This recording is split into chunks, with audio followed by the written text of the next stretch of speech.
Ladies and gentlemen, welcome back to the Cringy Movie Collection podcast with Ludo and Raf, where we talk about movies and we cringe and it's all sorts of awkward. I'm Ludo. Okay, you're making strange I don't know if I sounds. need to cough or hiccup or burp. You want to take a quick Something's break? I can happening play to the me. intro music. Yes.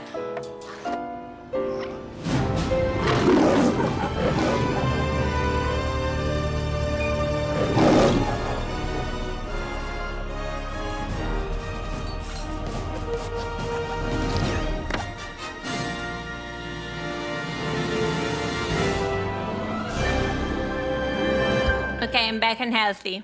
Contact from 1997. This movie, it's a Bob Zemeckis movie, and Robert Zemeckis is known particularly for Back to the Future, but also he's very eclectic. Like there's so many, like Forrest Gump, Contact, Back to the Future, then like those weird animated Christmas movies that he did for a while. Like it's quite interesting. He did Pinocchio recently, which I think I've flopped. never seen any Pinocchio related material. I think it's very bad. And the weird thing is that someone else whose name escapes me, like Guillermo del Toro, made a Pinocchio movie in the same year, and it was quite well regarded. We don't need two Pinocchios, like enough Pinocchio. All right. Well, let's talk about Contact. Yes. I was in high school, and there was a movie by Robert Zemeckis that had Jodie Foster and Matthew McConaughey in it, and I was very excited to watch it, and I was very disappointed by it. I just remember being bored by it when I was 15, 16, something like that. I think I watched it a bit earlier than you. I was in middle school. Right. So I was interested to come back to this movie and see if I, have matured enough to enjoy this movie now. I was interested to come back to this movie as well. I think that now we are reaching the point of the movies in which I haven't really rewatched them after I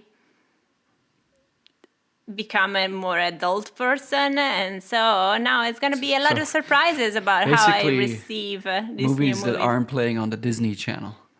I think that this could be playing on the Disney Channel, but we Okay. have the VHS tape, and I remember really enjoying it. It was also a movie that I was excited about. My mom liked, so Okay. Well, we're going to talk about how we feel about it now, but first, let's briefly talk about what happens in this movie. You want to go? yes. So Jodie Foster plays the character of a female. Well, of course, it's female. Oh, that's not Okay. of course anymore. So Jodie Foster is an astrophysicist working with SETI, and she is the purpose of her life and scientific career is to try and figure out if there are other forms of life out there that are able to communicate with us and then to reach them. Basically, listening into space. Yes. That's her thing. But nobody else cares, and at the very last stretch of her funding, she finally gets a signal. She gets contacted. There's some kind of alien contact from the Vegas system. Yes. So you're calling them vegans. Yes, the vegans sent blueprints for a spaceship, and the Americans build it, and she manages to go. And then there is the aftermath of her journey, because apparently it's unclear whether Right. she traveled or not. There's an extended sequence where we kind of see what Jodie Foster's character is experiencing in this kind of space travel thing, where supposedly she's going all the way to the Vegas system through a wormhole. But then the movie makes it a little bit fuzzy whether or not that actually happened. Yes. Yeah. And then the movie ends. The movie actually ends with a deposition where Jodie Foster, who's playing a character called Ellie Arroway, she is being cross-examined basically by different people in government about what she thinks actually happened, and it really seems like everybody's trying to convince her that what she thinks happened didn't happen, which brings us really to the question, what's the point of this movie? Because this movie has a lot to say about the relationship between faith and science. Really what it does is it juxtaposes religion or spirituality against kind of reason and science. And the movie brings in a character played by Matthew McConaughey, whose name is Palmer. And he is this kind of weird, like, I guess in the 90s would be a pretty hip priest who... Well, he's not a priest. He never really did the ceremony to become a priest. He just did all the education to become a priest. He had a master's in divinity, which I should have looked up if that's a real thing. But anyway, he is challenging Jodie Foster's character, who's very stands for the scientific mind, and he's challenging her on questions about, how much do you actually know and how much do you still take on faith, even as you see yourself as kind of a secular person, as an atheistic person whose worldview doesn't really rely on religious aspects. I think that's where we get into the question of what's the point. But what do you think is the point of this movie? So I think that the point of this movie is what I got out of this movie when I was in middle school. Okay. And is what I absolutely love about this movie is that there is a female scientist that is pretty much of a badass. And she's very smart and she's very dedicated. And also she wants to do her research because she wants to know the answer. Like there is no practical application of it. It's just like pure like basic science.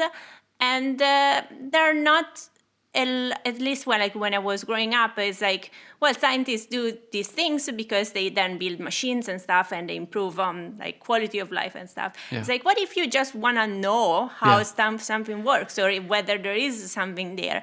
What if you just want to answer questions? It's interesting because it's an idealistic pursuit of truth, in that in the movie there is a lot of talk about money.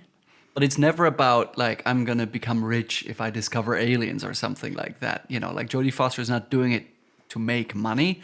She just needs the money to be able to do it, which is, like it values the practice of science in and of itself. Yeah, but which is nice. From a more, for example, for a government point of view and a more practical way, you should always subsidize basic science because you never really know what could come out of it. So the scientists that want to do basic science, they don't really care. But you as a government may care that maybe some of this discovery could one day be used. But that's not the point of this movie, is it? But she had problems getting money for basic science and not for something that has utilitarian right, but what goals. I'm saying is this movie is not really interested in the whys of funding. You know what I mean? No, yes. Like it doesn't, like, we're not really having the conversation about, like, why would I fund this pointless endeavor at SETI, Yeah. There's never a point when Jodie Foster says, well, don't you know the incredible discoveries we could make that would,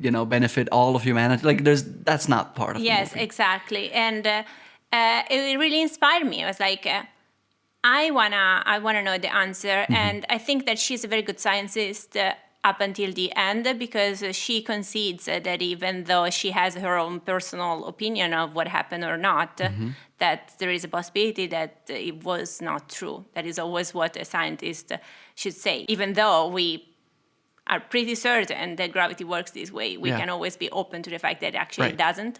And so, which is a pivotal kind of line for the whole movie, really, because again, this is about like faith. It's like at some point Palmer says to Ellie, like, my faith in God is similar to your kind of belief that you love, or your conviction that you love your father, which is something that you can't really positively prove, nor can you really disprove. It's just a thing that you accept to be true and you behave in a certain way accordingly.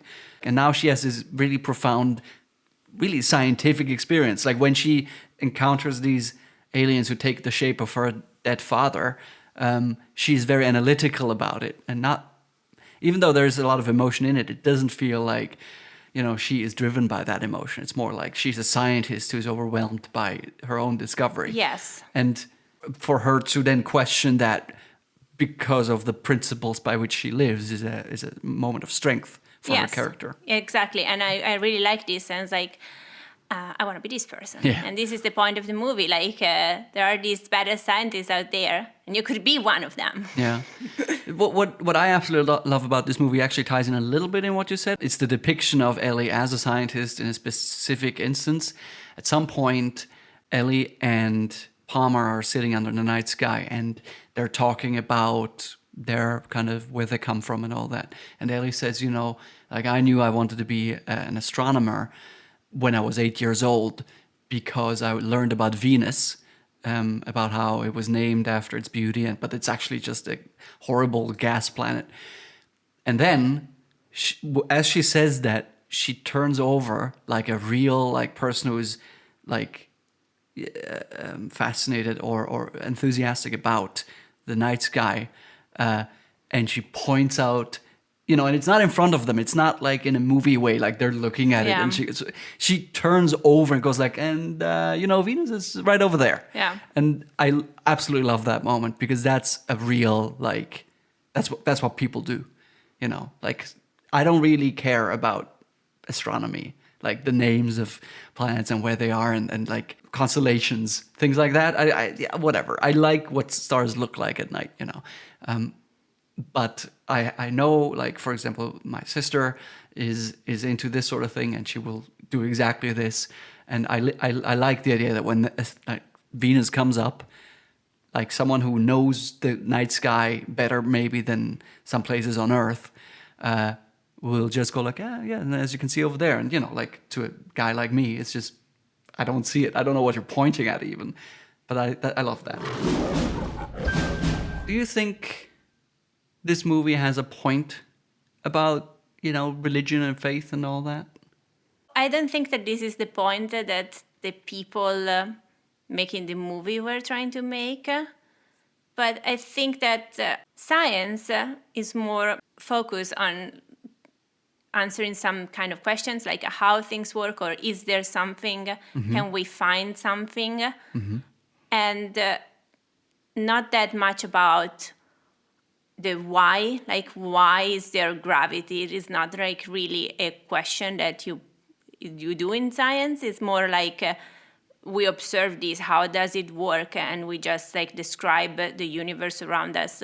Well, and why is a difficult question, like linguistically. Yes. Because why can be confused for how, which is the scientific version of it, right? Why, in a more religious sense, suggests purpose, right? Like, why was it put in place? That kind of thing. And I think that's a nonsensical question. But I think that the problem, like the point of this movie is that the problem between like science and any kind of other like philosophical beliefs that are not science is when people confuse how and why. And they're like actually two very different realms. I don't see the point. I know that there are many scientists that have a religious belief, as is because they can make this distinction between how and why. I'm an atheist, so for me, it doesn't really, I don't really need to make that much of a big distinction. But to me, it seems like this notion of why as a purpose-driven thing is our own need for narrative, which is fine, but like, as someone who has a degree in literature studies, like, I get it, I love it, but, you know, like something like the Bible, for example, is a piece of literature. It's not a document of truth. It's not telling us anything about the world. Yeah, so I think that the point of the movie could be that problems arise when we start thinking that how and why should be treated in the same way by the same people. Right. Or under the same category. But I do think that the point of the movie is like from the people, I'm afraid that the people that made the movie had the point of showing that there is a bigger purpose and there is a bigger why, and actually religion is a good thing, and this is what I absolutely hate about the movie. Well, this movie is based on a book by Carl Sagan, who is an astronomer and a kind of a pop scientist, like, you know, like one of the OGs, so to speak. And so I don't think at all that this movie says that there is a bigger purpose. I think what it does say is that our need for spirituality, which many people do have, and I think even like someone like me who would say, like, I don't need like anything supernatural to be happy. Like, there's still a certain need in there somewhere, like, you know, the enjoyment you get out of intangible things like a poem, you know, like, or a movie for that matter. And so there is a discussion that Palmer and Ellie have, who again, these are kind of the two faces of that philosophical coin. Ellie tells Palmer, like when you had this strange, like Palmer is recounting an experience that he had, which was very spiritual, and he knew that there must be something else, like some other supernatural entity.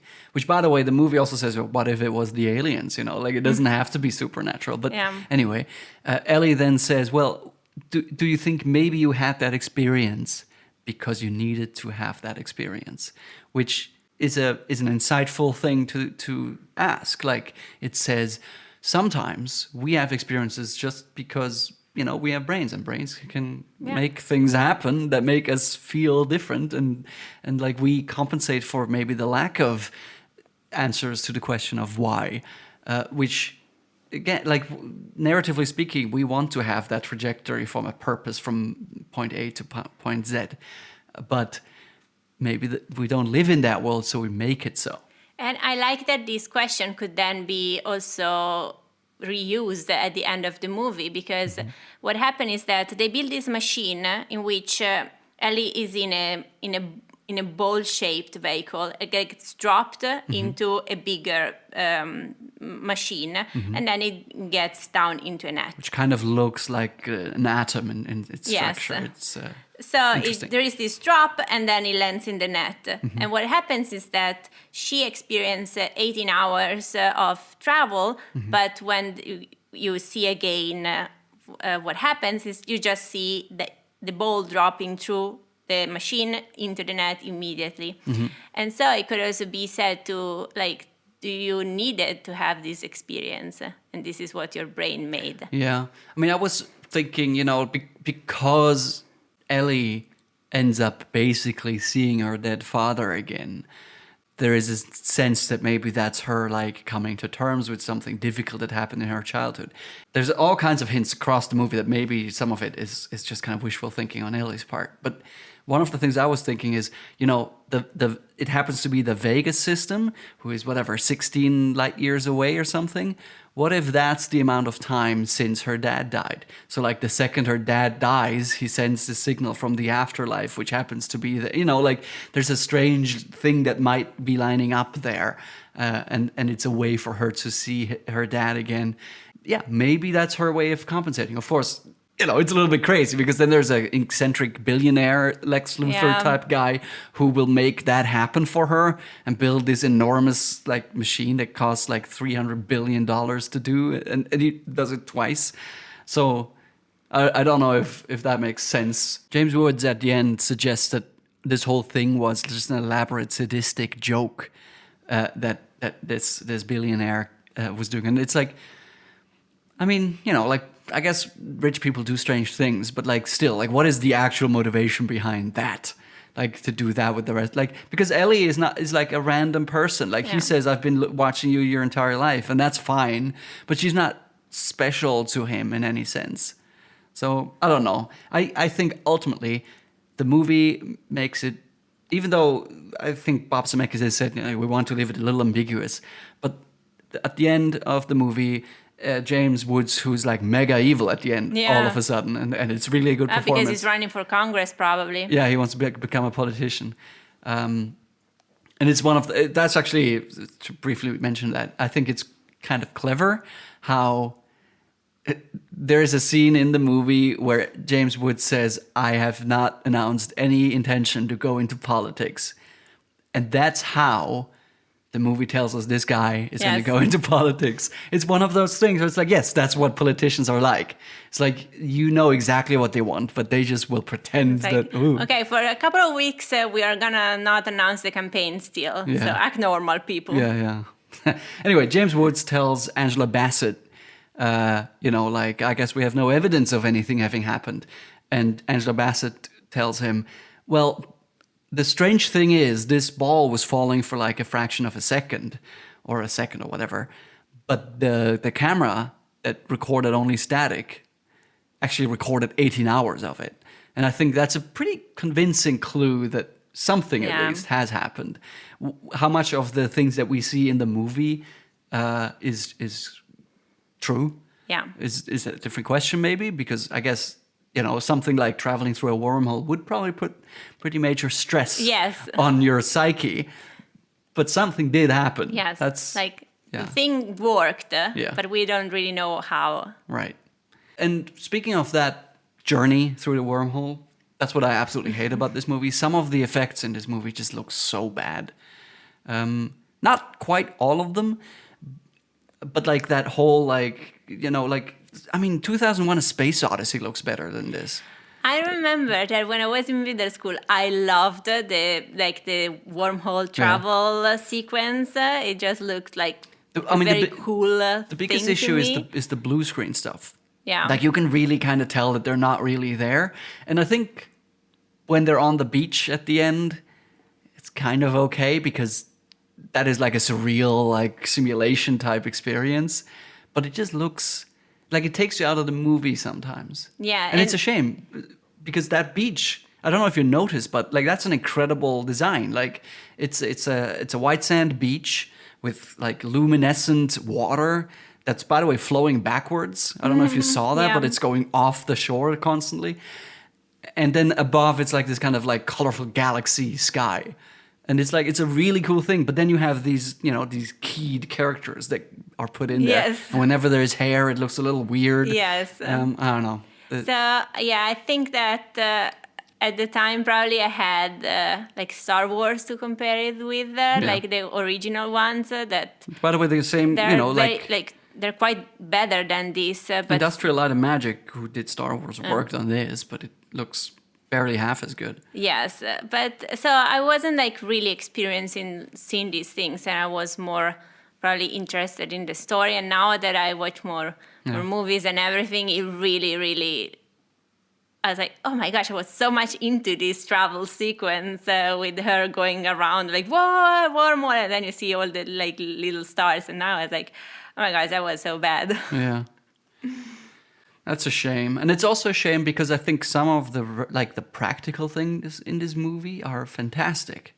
Like, I mean, all the locations, like particularly like the New Mexico, like the big arrays in the background, and at some point she's like maybe at the Rio Grande or something, like a big kind of cavern. Yeah. It almost looks like the Grand Canyon, which I don't think is I think that there are pretty big, a lot of canyons around the But it's like, place. it's just these beautiful shots of Jodie Foster being there, right? And and then when you go into this weird, surreal world, like obviously you can't really be there, but it's just there's a contrast between the practical things. Also, like if there's like a clever way of getting Bill Clinton into this movie, where they just used actual speeches from Clinton from different contexts and just kind of spliced them in, and they filmed off of a TV screen to make it seem like Clinton is in the room, but he isn't. Like, it's just like really good filmmaking and like clever problem solving.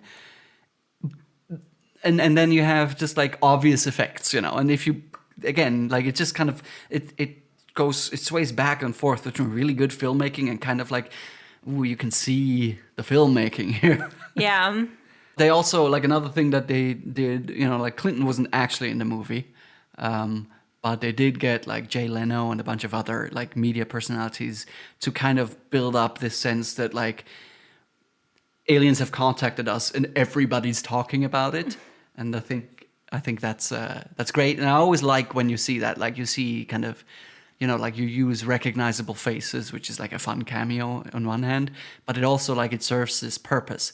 Like it's not just, it's not just like, oh, we have Jay Leno in the movie. It's like, no, like this is like what he does, right? Like he talks about what's happening in the world, and this is the main thing that's happening in the world right now. Let's talk about the performances. I'm going to give you a few names. Mm-hmm. You're going to give me one sentence of what you thought of the performance. Jodie Foster as Ellie Arroway. Oh, she's she's perfect. Sometimes maybe a little bit too intense, but... She's drinking beer in a very intense way. I tried it while we're watching the movie, and I definitely poured it all over my chest. But still perfect. All right. Matthew McConaughey as Palmer Joss. Do you know what? I have no opinion about this. Yeah. I think it's a good performance, in part because it's nuanced. Like, especially at the time, I thought of Matthew McConaughey as a guy from rom-coms. And this is just him like being a good actor. Like, you know, with like the conflicted personality, you know, like someone who is at peace with himself, but also, you know, like curious about what is out there, that kind of thing. And I think he brings it to the screen. Okay, so the performance is good, but the character for me is purely functional. Yeah. Then we have David Morse as Theodore Arroway, Ella's dad. It's good dad. Good dad. Yeah. He seems, when he's alive, he seems too perfect. And when he's like fake dad at the end, because maybe it's because of the effects, it's a little creepy. It doesn't work. Yeah, it's like, it's, ugh. But maybe that's the idea. I think it's the facts, though. And also the idea is that it's not him. Right. It's just somebody with his appearance. Right. It's like, it has like a priestly quality to it.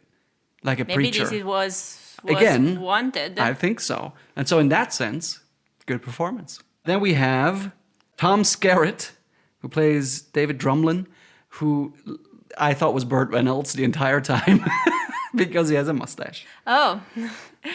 I think that it's a very good performance because we hate the guy.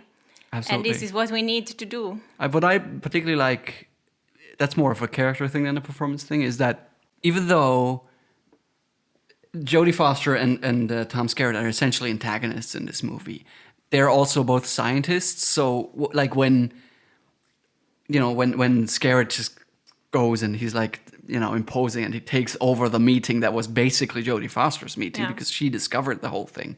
Like, Jodie doesn't just storm out of the room. She just got like, oh, fuck you, but, you know, I will support you because this is important. And I appreciated that. Like, when there is an explosive on the machine, you know, and Ellie just doesn't go like, oh, fuck him, I don't like him anyway, I hope he gets blown up. No, she tries to solve the problem.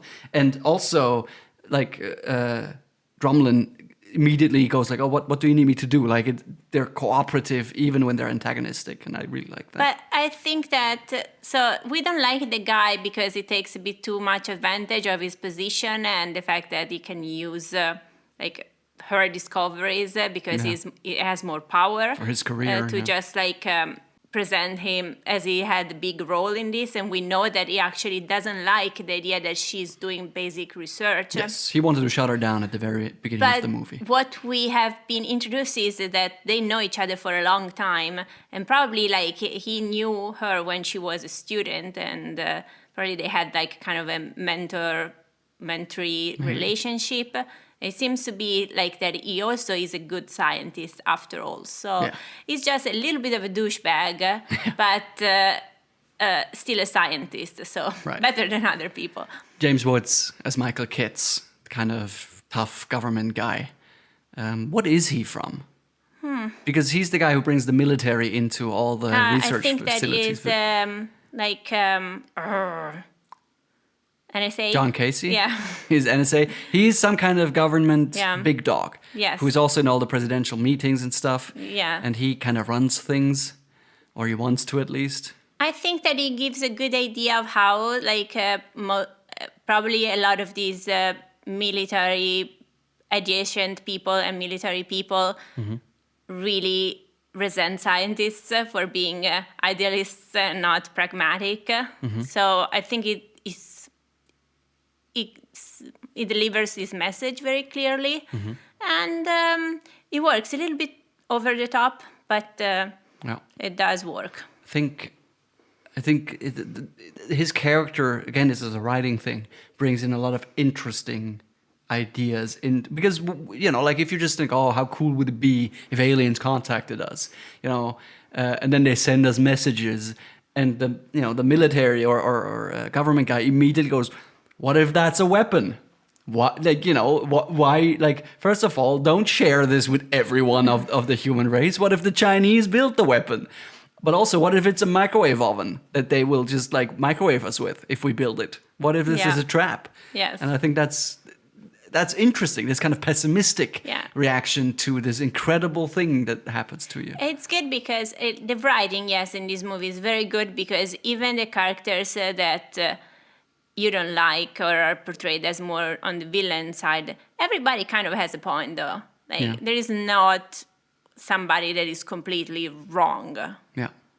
You buy everyone's motivation. Yeah. It's not just like a cartoon, except maybe the bald billionaire guy, yes. Yeah. Whereas, like, I don't know, this guy just wants to have a legacy, which makes sense, but it's also pretty weird. This the way guy's he goes just about it. weird, and I And don't even know if it's feasible. He has cartoonish amounts of money as well, where it's like you can do anything. It's a bit too much cartoonish for a movie that seems that it wants to portray itself like this could happen. Yeah.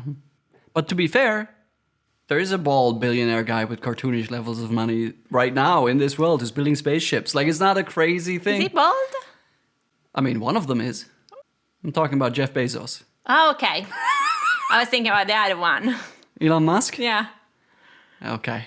Well, and He's then also building spaceships. there's other ones. There's Richard Branson and Mark Zuckerberg, who's not building spaceships. To refer to our Lego movie episode, Spaceship! Final guy here, William Fichtner as Kent Clark. Finally! He's the blind astronomer, based on a real blind astronomer. I really like him. He's just so endearing. I really like him, and I like that he's a good scientist, but it's also just like a cool guy, and he's funny, and also it's also nice because, you know, I was talking about, I like that Jodie Foster portrays this like a scientist and is a female, so I can get represented. But this science that it's so based on screens and visuals and stuff. But hey, if you're smart, even if you're blind, you can be one of them. It's just. And this movie is about being contacted through audio. Yeah. Like, it's about listening to space, and so it makes perfect sense. Of course, he found then the branch that was most suited for him, but still, like. Go pursue your dreams. What I actually kind of like is that there's never a scene where, like, I don't know, like, you know, James Woods goes, get this blind guy out of here or something like that. You know, like, we can see, like, we see his, like, you know, walking stick, or what is it called? Like a blind person's cane? I don't know. Yeah. We see that. We can tell that, like, at some points he gives, at the beginning, he gives a handshake and his hand just goes, like, somewhere because he doesn't know where Jodie Foster's hand is. So that, like, it's all there, but it's like no one points it out. Like, the movie isn't about or this character isn't about the fact that he's blind. He just happens to be blind. But he does make jokes like, oh, it's a pleasure smelling you again. Okay. Or not a pleasure smelling you again because somebody was using too much cologne. You stinky. So it's like, it's just a funny guy. Yeah. And he's a good guy. It's a nice scientist. And I guess it kind of is cool that it's based on a real person. Like, there was like this astronomer who was like blind from birth and somehow got into this field, and that's just something you take from real life, you put it in a movie, and it's beautiful. Because science is amazing, folks. I have two questions that are open still. Okay. You know, when they built the machine, they have this enormous NASA-style control room, and I'm wondering, was that part of the alien design, or would that machine also work without people pulling levers and pushing buttons? Like, it just... Because one of the aspects in the design is that the humans keep adding things to the design of the aliens, and Jodie Foster is unhappy about it.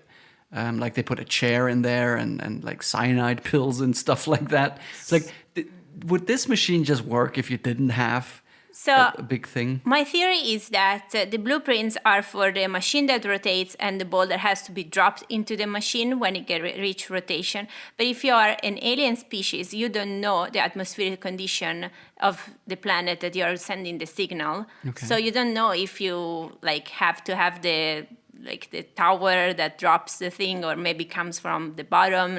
So these are more the specs for this is how it works, build it. Something like this. Yes, so this is the ball. The ball has to go into the thing when the thing is moving fast enough, and figure out why. While the things that keep adding that actually don't work is the chair inside, because the aliens know what is about to happen inside the machine, how is the environment internal, because this they have control over. So this is my theory. Yeah. I have one more question, and it's about questions. In the preparation to the big mission, there's a selection process of different people that might be sent to go into the ball, basically. And Angela Bassett, I think, asks Jodie Foster, like, if you only could ask one question of the aliens, what would it be? And she says, I would ask them how they did it, how they managed to become this advanced civilization without destroying themselves or each other. Does she actually ask that one question that she would that she says she would ask? No, because this guy is too patronizing. He just tells this, and this is the first contact, and we go, Right. and now you have to go. It's like, I was kind of confused by that. And I know, and I can just say she was having a traumatic experience and she was overwhelmed because I think that if it was the non-overwhelmed character, she would say, hey, now it's my time to answer a question. But I will give her the benefit that she was very tired. Yeah. I mean, the one explanation I could come up with as well is that the alien says, the way that we manage to deal with all of this is the beauty. Look at this beautiful, weird thing. And so maybe that's also the answer to the other question. It's just that she never actually asked the question. It bothered me because that was a pivotal thing in the hearing scene, like in the kind of selection process. Yeah. And then that she doesn't do it is actually kind of betraying. That's like applying for a job and say, I will work 15 hours every day, but then you only work 6. But then, on a more practical note, if she would ask the question, the people who are writing the movie would have to answer it.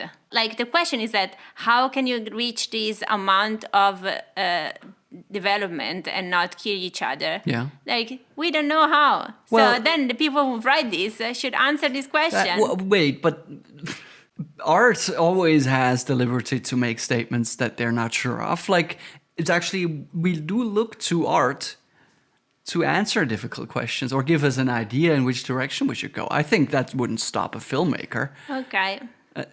And like I said, maybe it is this idea that like our shared appreciation for the beauty of this world is what should propel us forward as a united race. Yeah. Another thing that bothers me about her meeting with the alien is that she says, oh, why cannot we talk more or experience more? Why cannot I stay here? And his answer is this is how things have always been done. And I think that Ellie would totally say, well, but maybe it's not the best way ever. It's the argument from tradition. It's what if we let's just sit here on this beach for a while and think about if there is a better way to do things. Although I think that if there is a system in place that works really well and you're the fish out of water who is put into that world, Jodie Foster in this movie is just not qualified to question that, to find a better solution. Then I need somebody to explain me why. It's she doesn't even... she doesn't... I do not like that either. She should ask, can I have more information though, please? Because I kind of need it. Yeah, and this might be another one of these nods to traditionalism, like religion and things like that, which is based on, handing down the same behavior patterns over and over. I mean, it makes sense for what this movie is, but I also don't like it. At some point in the movie, someone claims that 98% or 95% of the population believes in a god. And I can't imagine that even in 1997 that was a correct number. Even if it was, it just doesn't matter. I think it's interesting. Even if it was just 20% of the population believed in a god, that's still a pretty large portion of the human race that believes in incredibly crazy things. Yes, but maybe I don't like that she's the only one questioning it. We don't know about the blind guy and the other scientists, but all the characters that have a say in this are all religious apart from Jodie Foster. I actually think that Drumlin isn't, but he knows how to play the game. Yes, it's even worse though.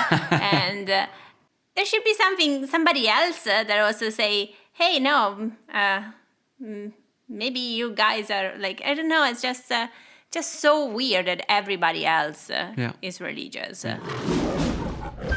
You know, one thing that I really thought was going to play a role is Palmer gives Ellie a compass, which she has with her as kind of a little talisman, as a like lucky thing, right? And she takes it with her on this wormhole journey. And I was so convinced that there was going to be something wrong with that compass afterwards. And that would be another hint that this really happened. Like I was thinking maybe it would just spin constantly. Oh my because it gosh, got it's the disoriented. compass that he found in a bag of chips. If there was something wrong, it's not because of the space travel. No, but it could. I don't know. I think it would have been cool if it just pointed, if it pointed at Vegas, for example, or something like that. You know, like it was just like a different. And she would know what that means because when she would see what it's pointing at, and she would know where something is. I don't know. I don't know. I thought it was already cool that she was having such a bad time on the journey, and then she sees that the compass levitates, Yeah. and she realizes that she should get out of the chair so Yeah. she can actually like be Fair safe. enough. And I thought just because at the end it's a big mystery, and because we see her sitting on her car and listening to more signals, and I was thinking she would just look down at her compass and it would just like she would know that it really happened because she has it. You know, like that would be like a personal comfort that I like. You know that now I got reminded of another thing that I really don't like. That is so we meet Palmer in the bar and they start like talking, and it seems that there is some kind of like tension or flirty thing. I'm not really clear. But then what happened is that she asked him if he thinks that there are aliens outside. Outside. In the sky, in other universe. Other life forms Yes, in the universe. Yeah. and he says, well, if they weren't, it would be a waste of space. This is the same way that her father said to her when he was a kid. Yeah. And then the next thing we see is that they had sex. And I really, really didn't like that. It's almost like it makes her this horny. is to so hear messed that. up, Yeah. and please no. You're attracted to people that are more like your dad. Yeah. Which is not a crazy thing. It's actually a scientifically proven thing. Yes, but I don't want to see it that blatantly. I just felt like in a movie that is so inspired by actual science, it makes perfect sense that would be in there. But yes, it's a little unsettling. I agree with you, but still no. Rest in peace, Carl Sagan. He actually died before the movie came out, which is why presumably at the end of the movie the camera pans up into the sky and it says "for Carl." So, Contact, Yeah. 1997. It's in the collection. It's in your collection. It's pretty cringy. Do you regret having it in your collection now that you're kind of a little more grown up? Or can you still appreciate it, what it is, even if there are elements that you just didn't remember? No, I don't regret having it in the collection, but I would not keep in my movie watching rotation. Yeah. I think this movie is great for what it does, but it's also like one of those things that watch it once, you know. Like this is not like Back to the Future, which like every time I watch it just gets me excited. Yes. But that's also like, you know, these are very different movies. So the Cringy Movie Collection podcast will be back in 2 weeks with a new episode. And the movie will be quite unsettling because it's you, me, and Dupree. Should I be scared? Well, it's very cringy, let's put it that Oh way. my gosh. It's got Owen Wilson and one of my favorite actors, Matt Dillon. And it's by the Coen brothers, who are known for a bunch of... Not Coen, sorry, Russo brothers. Okay. Who are known for You almost got me a bunch comforted. of Marvel movies. But this was long before. This was in 2006. So, we'll time travel to 2006 in 2 weeks. I hope to hear and see you then. Like and subscribe. Bye.